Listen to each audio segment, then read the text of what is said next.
أعوذ بالله من الشيطان الرجيم. أعوذ بالله من الشيطان الرجيم. أحل لكم صيد البحر وطعامه متاعا لكم وللسيارة. أحل لكم صيد البحر وطعامه متاعا لكم وللسيارة. حلال کر دیا گیا ہے تمہارے لیے سمندر کا شکار. حلال کر دیا ہے ہمارے لیے سمندر کا شکار. وطعامہ اور اس کا کھانا. اور اس کا کھانا. متاعا لکم وللسیارہ. متاعا لکم وللسیارہ. اس حال میں کہ وہ تمہارے لیے سامان زندگی ہے اور قافلے والوں کے لیے. اس حال میں تمہارے لیے سامان زندگی ہے اور قافلے والوں کے لیے. فرمایا کہ اللہ تبارک و تعالی نے محرم کے لیے خشکی کا شکار حرام کیا ہے، لیکن پانی کا شکار اس کے لیے جائز ہے. بحر میں سب پانی شامل ہے، اس میں سمندر بھی شامل ہے، دریا بھی شامل ہے، جھیلوں کا پانی بھی شامل ہے، اور جو بھی پانی کی قسم ہے جس میں جانور پلتے ہیں اور رہتے ہیں وہ سب پانی اس میں شامل ہے. اور صید البحر سے مراد وہ جانور ہیں سمندری یا پانی کے جانور جنہیں باقاعدہ جال لگا کر پکڑا جائے. وطعامہ سے مراد وہ جانور ہیں جنہیں سمندر پانی پہ پھینک دے یا جو مر کر پانی کی سطح پر تیرنے لگیں، وہ سب چیزیں حلال ہیں. بعض لوگوں نے کہا کہ صرف مچھلی حلال ہے اور اس کے علاوہ کوئی بھی دریائی جانور حلال نہیں ہے، جبکہ ایک شخص نے نبی کریم صلی اللہ علیہ وسلم سے سوال کیا کہ یا رسول اللہ، ہم سمندر کا سفر کرتے ہیں اور ہمارے پاس پانی کم ہوتا ہے، اگر ہم وہ پانی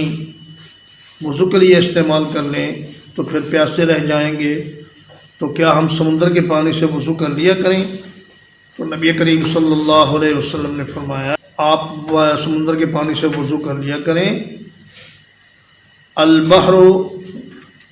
طہور ماؤہ وحل میتتہ. فرمایا اس کا پانی پاک ہے اور اس کا مردہ تمہارے لیے حلال ہے. اور اس کی ایک دلیل وہ حدیث بھی ہے، حضرت جابر بن عبداللہ رضی اللہ تعالیٰ عنہ فرماتے ہیں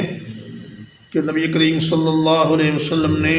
300 آدمیوں کا ایک لشکر بھیجا جنگی مشن پر، جہادی مشن پر. تو اس کے امیر حضرت ابو عبیدہ تھے رضی اللہ تعالیٰ عنہ. راستے میں ہمارا زاد راہ ختم ہو گیا تو امیر نے حکم دیا کہ جو کچھ کسی کے پاس ہے وہ سارا لے آؤ اور ہمارے پاس جمع کرا دو. تو کھانے پینے کی تمام اشیاء کو ایک جگہ پر جمع کر لیا گیا اور حضرت امیر اس میں سے سب کو تھوڑا تھوڑا دیتے روزانہ، حتیٰ کہ بعض ایام ایسے بھی آئے کہ ہمیں ایک ایک کھجور روزانہ پر گزارا کرنا پڑا. پھر ایک وقت ایسا آیا کہ وہ کھجور بھی ختم ہو گئی. اس کے بعد جب ہم سمندر کے کنارے پہنچے تو ہم نے دیکھا کہ ایک بڑے ٹیلے کی طرح ایک مچھلی سمندر کے کنارے پڑی ہوئی ہے جسے سمندر نے اپنے سے باہر پھینک دیا تھا، اور ظاہر ہے کہ وہ مر چکی تھی. تو ہمیں حضرت ابو عبیدہ رضی اللہ تعالیٰ عنہ نے اجازت دے دی کہ آپ لوگ اس میں سے کھاؤ. تو کہتے ہم 300 آدمی 1 مہینے تک اس کا گوشت کھاتے رہے، اور وہ اتنی بڑی مچھلی تھی کہ اس کی ایک پسلی کو کھڑا کیا گیا تو اس کے نیچے سے ایک اونٹ سوار گزر گیا اور اس کا سر مچھلی کے ساتھ نہیں لگا، اور اس کی آنکھ کی گہرائی میں 13 آدمی بیٹھ گئے. اتنی بڑی اس کی آنکھ کی گہرائی تھی. تو اس میں سے کچھ گوشت ہم نے ساتھ بھی لے لیا سکھا کر۔ تو نبی کریم صلی اللہ علیہ وسلم نے فرمایا کہ یہ رزق تھا جو اللہ نے تمہارے لیے بھیجا، اگر تمہارے پاس اس میں سے کچھ گوشت بچا ہوا ہے تو وہ مجھے بھی دو۔ تو ہم نے اللہ کے رسول صلی اللہ علیہ وسلم کو وہ گوشت پیش کیا، تو آپ نے وہ خود بھی کھایا اور ساتھیوں کو بھی کھلایا۔ تو اس سے یہ بات بہت کلیئر ہو گئی کہ وہ جانور جسے پانی اپنے سے باہر پھینک دے یا جو مر کر پانی کی سطح پر پایا جائے وہ حلال ہے، اور اس میں کسی قسم کا کوئی اشکال نہیں۔ اس مچھلی کا نام عنبر تھا، اور ویل مچھلی کی کوئی قسم ہوگی جو اللہ نے اس لشکر کے لیے رزق کے طور پر بھیجی۔ تو فرمایا کہ سمندر کا شکار، پانی کا شکار احرام کی حالت میں بھی تمہارے لیے جائز ہے، اور اس کا مردار، حضور نے فرمایا 2 مردار ہمارے لیے حلال کیے گئے ہیں اور 2 خون ہمارے لیے حلال کیے گئے ہیں۔ احلت لنا میتتان و دمان، اما المیتتان فالحوت والجراد، ایک تو مچھلی ہے، ایک ٹڈی ہے، اور جو اما الدمان فالکبد والطحال، وہ جگر ہے اور تلی ہے۔ یہ بھی خون ہی ہوا ہوتا ہے، اکٹھا ہوا لیکن فرمایا ہمارے لیے اس کو حلال کر دیا گیا۔ وَحُرِّمَ عَلَيْكُمْ صَيْدُ الْبَرِّ، اور حرام کر دیا گیا تم پر خشکی کا شکار، ما دمتم حرمات، جب تک تم احرام کی حالت میں رہو، واتقوا اللہ الذی، اور اس اللہ سے ڈرتے رہو، الیہ تحشرون، جس کی طرف تم اکٹھے کیے جاؤ گے۔ فرمایا جب تک احرام کی حالت میں تم نے رہنا ہے خشکی کا شکار نہیں کرنا، لیکن وہ 5 جانور جو پہلے ذکر ہو چکا ہے ان کو مار سکتے ہو احرام کی حالت میں بھی، اور ان میں کوا ہے، چیل ہے، بچھو ہے، چوہا ہے، اور کاٹنے والا کتا ہے، اور بھیڑیا وغیرہ بھی اسی کے حکم میں ہیں۔ تو ایک صاحب نے سوال کیا حسن بصری رحمہ اللہ سے کہ سانپ کا کیا حکم ہے؟ تو انہوں نے فرمایا سانپ بھی بچھو ایک قسم میں ہے، اور جو بھی ضرر دینے والے جانور ہیں ان کو مارا جا سکتا ہے، لیکن فرمایا جب تک تم احرام کی حالت میں رہو تم پر پانی کا شکار جائز ہے، پانی کے جانوروں کا شکار تم کر سکتے ہو، اور اگر مردہ حالت میں مل جائیں تو انہیں کھا سکتے ہو۔ جعل اللہ الکعبۃ البیت الحرام، بنا دیا اللہ نے کعبے کو جو حرمت والا گھر ہے، قیاما للناس، لوگوں کے قیام کا ذریعہ، والشہر الحرام، اور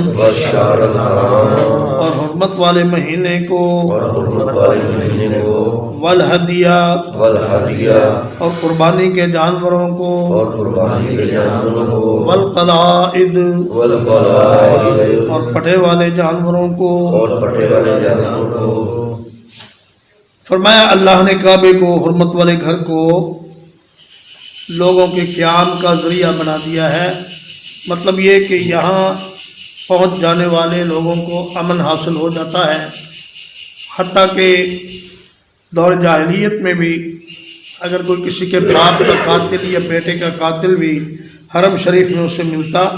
تو وہ اسے کچھ نہیں کہتا تھا اور اس سے درگزر کرتا۔ اور ساری دنیا سے لوگ حج کے لیے یہاں آتے ہیں اور طرح طرح کی اجناس اور اشیاء تجارت لے کر وہاں جاتے ہیں، جس سے مکے کے رہنے والوں کو روزی ملتی ہے اور انہیں فائدہ ہوتا ہے۔ اور مکے کے بیت اللہ کے لوگوں کے لیے قیام کا سبب ہونے کا ایک معنی یہ بھی ہے کہ جب تک کعبہ سلامت ہے تب تک دنیا سلامت ہے، اور جب کعبے کو ایک پتلی پنڈلیوں والا حبشی گرا دے گا تو اس کے بعد پھر قیامت آ جائے گی اور دنیا کو بھی ختم کر دیا جائے گا۔ نبی کریم صلی اللہ علیہ وسلم نے فرمایا قیامت کے قریب ایک پتلی پنڈلیوں والا حبشی وہ کعبے پر چڑھائی کرے گا اور کعبے کو گرا دے گا۔ جب کعبے کو گرا دیا جائے گا تو پھر ساری دنیا کو ختم کر دیا جائے گا اور قیامت قائم ہو جائے گی۔ تو اس لیے جب تک کعبہ موجود ہے دنیا قائم ہے۔ والشہر الحرام، اور حرمت والے مہینے بھی لوگوں کی بقا کا اور ان کے قیام کا سبب ہیں، اس لیے کہ حرمت والے مہینوں میں لوگ آزادی سے آ جا سکتے تھے اور سفر کر سکتے تھے، تجارت کر سکتے تھے، اور یہ مہینے 4 ہیں، 3 تو لگاتار ہیں، ذوالقعدہ، ذوالحجہ اور محرم، اور ایک چوتھا مہینہ رجب ہے، وہ بھی حرمت والا مہینہ ہے۔ یہ 4 مہینے ایسے ہیں کہ ان میں لڑائی کرنا اور جنگ کرنا اور ایک دوسرے پر حملہ آور ہونا اللہ نے حرام کر دیا ہے۔ اور اسی طرح قربانی کے جانور اور وہ جانور جنہیں مخصوص نشان لگا کر بیت اللہ کی طرف لے جایا جائے وہ بھی لوگوں کے قیام کا باعث ہیں، اس لیے کہ یہ جانور وہاں جاتے ہیں، ان کا گوشت وہاں تقسیم ہوتا ہے اور مکے میں رہنے والے لوگ اس کو کھاتے ہیں اور ان کی زندگی کا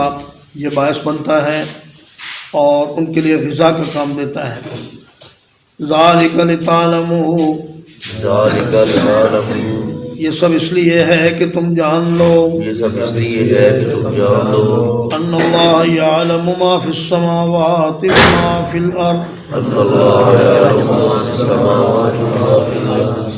یہ کہ بے شک اللہ تعالیٰ جانتا ہے جو کچھ آسمانوں میں ہے اور جو کچھ زمین میں ہے، یہ کہ اللہ تعالیٰ جانتا ہے جو کچھ آسمانوں میں اور جو کچھ زمین میں ہے، وَأَنَّ اللَّهَ بِكُلِّ شَيْءٍ عَلِيمٌ، وَأَنَّ اللَّهَ بِكُلِّ شَيْءٍ عَلِيمٌ، اور یقیناً اللہ تعالیٰ ہر ایک چیز کو بہت جاننے والا ہے۔ اور یقیناً اللہ تعالیٰ ہر ایک چیز کو بہت جاننے والا ہے۔ فرمایا یہ کعبے کو لوگوں کے قیام کا ذریعہ بنانا اور حرم کو احترام والی جگہ بنانا اور حرمت والے مہینوں میں جنگ و جدال کو حرام قرار دینا اور قربانی کے جانوروں کو اللہ کے لیے وہاں پہ ذبح کروانا، یہ سب اس لیے ہے کہ تمہیں پتہ چل جائے کہ زمین و آسمان کی ہر چیز کا اللہ کو علم ہے اور ہر کسی کی ضروریات کا اللہ کو علم ہے، اور اللہ تبارک و تعالیٰ ان ضرورتوں کو پورا کرتا ہے اور مخلوق کی تمام حاجات سے باخبر رہتا ہے۔ اعلموا ان اللہ شدید العقاب، جان لو کہ اللہ تعالیٰ سخت عذاب والا ہے،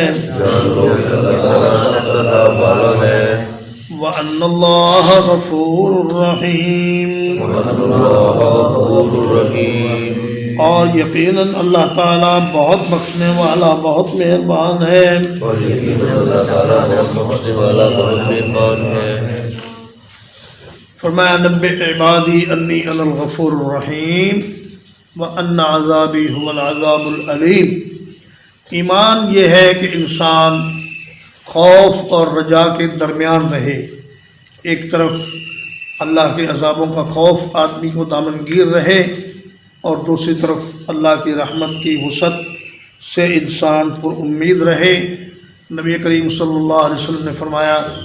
کہ اگر لوگوں کو اللہ کے عذابوں کی وسعت کا علم ہو جائے تو کوئی آدمی جنت کی تمنا نہ کرے، اور اگر لوگوں کو اللہ کی رحمت کی وسعت کا علم ہو جائے تو کوئی آدمی جنت سے مایوس نہ ہو۔ تو حضرت عمر رضی اللہ عنہ فرماتے ہیں کہ اگر ساری مخلوق کے لیے جنت میں جانے کا اعلان ہو جائے اور ایک شخص کے لیے کہا جائے کہ وہ جہنمی ہے تو مجھے خطرہ ہے کہ کہیں وہ آدمی میں نہ ہوں، اور اگر ساری مخلوق سے کہا جائے کہ اسے دوزخ میں بھیجو اور صرف ایک آدمی جنت میں جائے گا تو مجھے امید ہے کہ وہ ایک آدمی میں ہوں گا۔ تو یہ 2 پر ہیں جن کے ذریعے انسان زندگی کا سفر طے کرتا ہے، اور یہ خوف اور رجا ہے۔ الایمان بین الخوف والرجا، خوف بھی رہے رجا بھی رہے، لیکن اہل علم فرماتے ہیں کہ زندگی میں تو انسان پر خوف غالب رہے، لیکن موت کے وقت انسان پر رجا غالب رہنی چاہیے، اللہ کی رحمت کی امید زیادہ ہونی چاہیے کہ اللہ تعالیٰ مجھے معاف فرمائے گا۔ مال الرسول الا البلاغ، نہیں ہے رسول پر مگر پہنچا دینا، واللہ یعلم ما تبدون وما تکتمون، اور اللہ تعالیٰ جانتا ہے جو کچھ تم ظاہر کرتے ہو اور جو کچھ تم چھپاتے ہو۔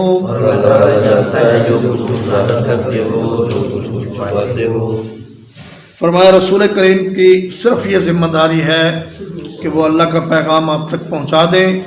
تاکہ پھر کسی کے پاس کوئی عذر باقی نہ رہے اور وہ اللہ کے ہاں یہ نہ کہہ سکے کہ ہمیں تو کوئی ڈرانے والا آیا ہی نہیں تھا۔ فرمایا کہ ہم نے بھیج دیا وَإِن مِّن قَرْيَةٍ إِلَّا خَلَا فِيهَا نَذِيرٌ، کوئی بھی بستی ایسی نہیں جس میں ہم نے ایک ڈرانے والا نہ بھیجا ہو۔ جب اللہ نے تمام انسانوں تک یہ میسج پہنچا دیا کہ دیکھو بھائی اس دنیا میں رہنا ہے تو اللہ کی ایمان کر رہنا ہے اور شیطان کی اور نفس کی مخالفت کرنی ہے، لیکن اگر تم نہیں مانو گے تو پھر کل اللہ کے دربار میں تمہارا کوئی عذر نہیں سنا جائے گا اور تمہیں تمہارے اعمال کی سزا دی جائے گی یا اچھے اعمال کی جزا دی جائے گی۔ ترجمہ ایک بار دہرا لیں۔ احل لکم صید البحر وطعامہ، حلال کر دیا گیا تمہارے لیے سمندر کا شکار اور اس کا کھانا، متاع لکم وللسیارہ، اس حال میں کہ وہ تمہارے لیے سامان زندگی ہے اور قافلے والوں کے لیے۔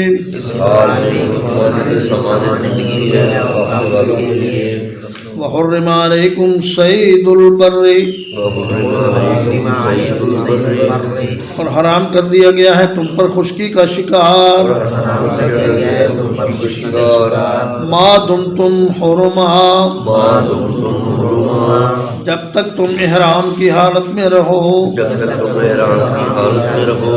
واتقوا اللہ الذی الیہ تحشرون، اور اس اللہ سے ڈرتے رہو جس کی طرف تم اکٹھے کیے جاؤ گے۔ جعل اللہ الکعبۃ البیت الحرام، بنا دیا اللہ نے کعبے کو جو حرمت والا گھر ہے، قیام للناس، لوگوں کے قیام کا ذریعہ، والشہر الحرام، اور حرمت والے مہینے کو، والہدی والقلائد، اور قربانی کے جانوروں کو اور پٹے والے جانوروں کو، ذالک لتعلموا، یہ اس لیے ہے تاکہ تم جان لو،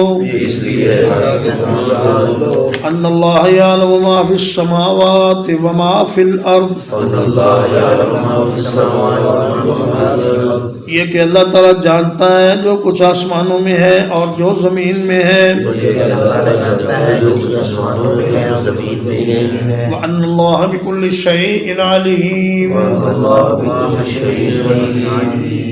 اور یقیناً اللہ تعالیٰ ہر ایک چیز کو بہت جاننے والا ہے۔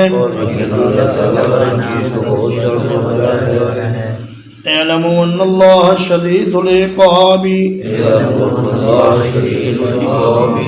جان لو کہ اللہ تعالیٰ سخت سزا دینے والا ہے، وَأَنَّ اللَّهَ غَفُورٌ رَحِيمٌ، اور یہ کہ اللہ تعالیٰ بہت بخشنے والا بہت مہربان ہے۔ ما علی الرسول الا البلاغ ما علی الرسول الا البلاغ نہیں ہے رسول پر مگر پہنچا دینا نہیں ہے رسول پر مگر پہنچا دینا واللہ یعلم ما تبدون واللہ یعلم ما تبدون اور اللہ جانتا ہے جو کچھ تم ظاہر کرتے ہو اللہ تعالیٰ جانتا ہے جو کچھ تم ظاہر کرتے ہو وما تکتمون وما تکتمون اور جو کچھ تم چھپاتے ہو اور جو کچھ تم چھپاتے ہو وصلی اللہ علی نبینا محمد وآلہ وصحبہ اجمعین